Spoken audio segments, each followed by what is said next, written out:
Pagbasa mula sa aklat ni Propeta Honas.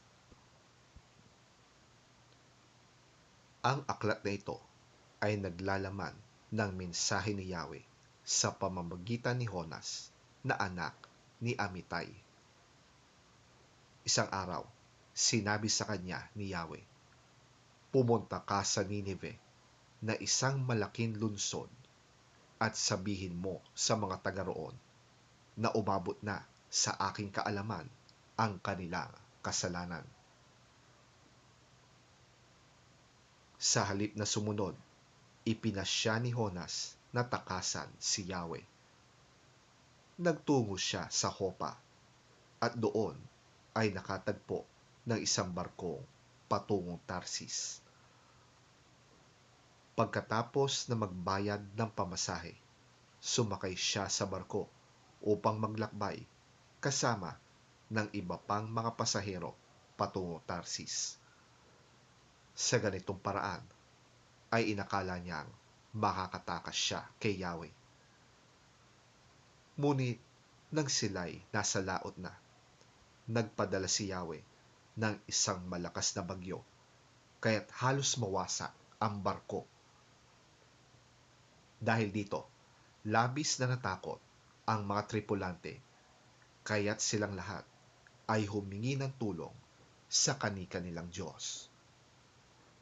Pagkatapos, inihulog nila sa dagat ang mga kargamento para gumaan ang sasakyan. Samantala, si Honas naman ay mahimbing na natutulog sa isang sulok sa ibabang palapag ng barko. Nakita siya ng kapitan at ginising. "Ano't nagagawa pang matulog? Bumangon ka't manalangin sa iyong Diyos. Baka sakaling kaawaan niya tayo at iligtas sa kamatayan." Nag-usap-usap ang mga tripulante. "Magpalabunutan tayo para malaman natin kung sino ang dahilan ng lahat ng ito." Gayon nga ang kanilang ginawa at nabunot ang pangalan ni Honas. Kaya't siya'y kinausap nila, "Sabihin mo sa amin kung sino ang dapat sisihin sa nangyayaring ito. Anong ginagawa mo rito? Saang bansa ka galing? Taga saan ka? At anong lahi mo?"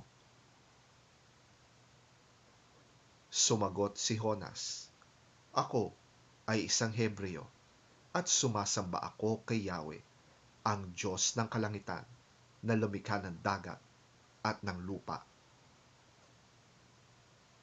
Sinabi ni Honas na tinakasan niya si Yahweh. Nakadama ng matinding takot ang mga nakarinig, kaya sinabi nila kay Honas, "Napakalaking kasalanan ang ginawa mo."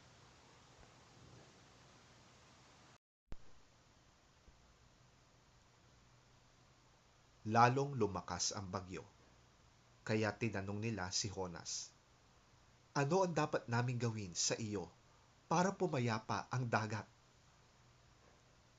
"Ihagis ninyo ako sa dagat at papayapa ito. Alam kong ako ang dahilan kaya nagkaroon ng ganito kalakas na bagyo." Sagot niya. Gayunpaman, sinikap ng mga tripulante na itabi ang barko, ngunit wala silang magawa sapagkat lalong lumalakas ang bagyo.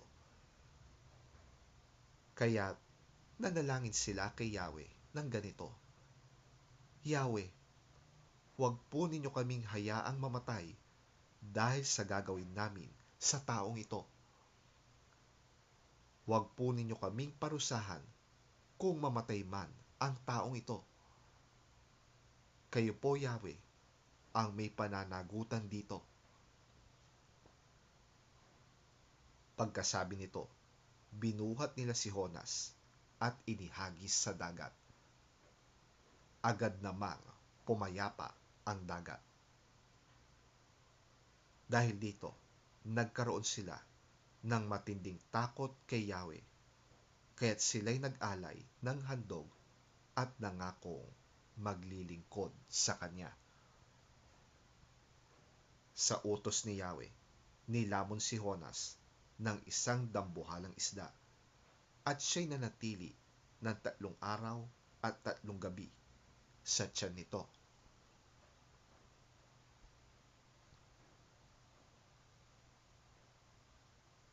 Habang si Jonas ay nasa tiyan ng isda, nanalangin siya.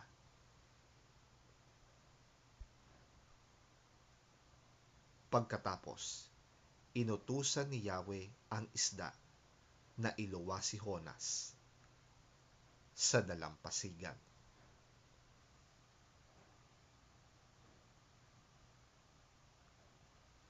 Ang salita ng Diyos.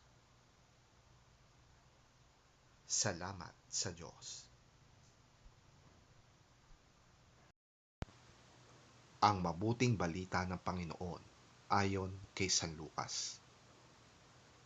Papuri sa iyo, Panginoon. Isang dalubhasa sa kautosang Hudyo ang lumapit kay Jesus upang siya'y subukin. Guro, ano ang dapat kong gawin upang magkaroon ako ng buhay na walang hanggan? Tanong niya. Sumagot si Jesus, ano ba ang nakasulat sa kautusan? Ano ba ang nababasa mo roon? Sumagot ang lalaki, ibigin mo ang Panginoon mong Diyos ng buong puso, buong kaluluwa, buong lakas, at buong pag-iisip. At ibigin mo ang iyong kapwa gaya ng pag-ibig mo sa iyong sarili. Sabi ni Jesus, tama ang sagot mo. Gawin mo yan at magkakamit ka ng buhay na walang hanggan. Upang huwag siyang lumabas na kahiya-hiya, nagtanong pa ang lalaki, sino naman ang aking kapwa? Sumagot si Jesus, may isang taong naglalakbay mula sa Jerusalem papuntang Jericho. Hinarang siya ng mga tulisan, kinuha pati ang damit sa kanyang katawan, binugbog at iniwang halos patay na. Nagkataong dumaan doon ang isang paring Hudyo. Nang makita ang taong nakahandusay, lumihis siya at nagpatuloy sa kanyang paglakad. Dumaan din ang isang Levita, ngunit nang makita niya ang taong binugbog, lumihis din ito at nagpatuloy sa kanyang paglakad. Ngunit may isang Samaritanong naglalakbay na napadaan doon. Nakita niya ang biktima at siya'y naawa. Nilapitan niya ito, binuhusan ng langis at alak ang mga sugat at binendahan. Pagkatapos, ang lalaki ay isinakay ng Samaritano sa kanyang asno at dinala ito sa bahay panuluyan upang maalagaan doon. Kinabukasan, binigyan niya ng 2 salaping pilak ang may-ari ng bahay panuluyan at sinabi, heto, alagaan mo siya, at kung higit pa riyan ang iyong magagastos, babayaran ko sa aking pagbalik. At nagtanong si Jesus, sa palagay mo, sino kaya sa 3 ang naging tunay na kapwa ng taong hinarang ng mga tulisan? Ang taong tumulong sa kanya. Tugon ng abogado. Kaya't sinabi sa kanya ni Jesus, sige, ganoon din ang iyong gawin.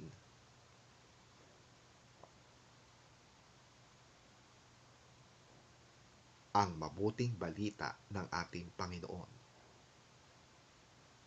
Pinupuri ka namin, Panginoong Hesukristo.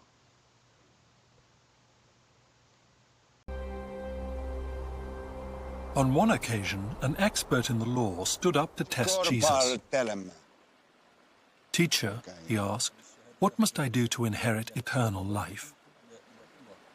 "What is written in the law?" he replied. "How do you read it?" He answered, "Love the Lord your God with all your heart, and with all your soul, and with all your strength, and with all your mind, and love your neighbor as yourself." "You have answered correctly," Jesus replied. "Do this, and you will live." But he wanted to justify himself, so he asked Jesus, "And who is my neighbor?" In reply, Jesus said, "A man was going down from Jerusalem to Jericho when he was attacked by robbers.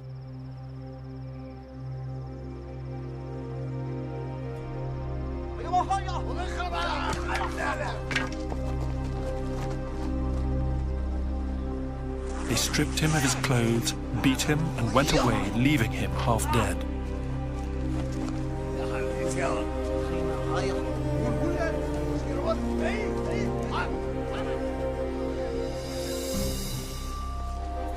A priest happened to be going down the same road, and when he saw the man, he passed by on the other side. So too a Levite, when he came to the place and saw him, passed by on the other side. But a Samaritan, as he traveled, came where the man was, and when he saw him, he took pity on him. He went to him and bandaged his wounds, pouring on oil and wine. Then he put the man on his own donkey, brought him to an inn, and took care of him. The next day he took out 2 denarii and gave them to the innkeeper. "Look after him," he said, "and when I return, I will reimburse you for any extra expense you may have." Which of these 3 do you think was a neighbor to the man who fell into the hands of robbers? The expert in the law replied, "The one who had mercy on him." Jesus told him, "Go and do likewise."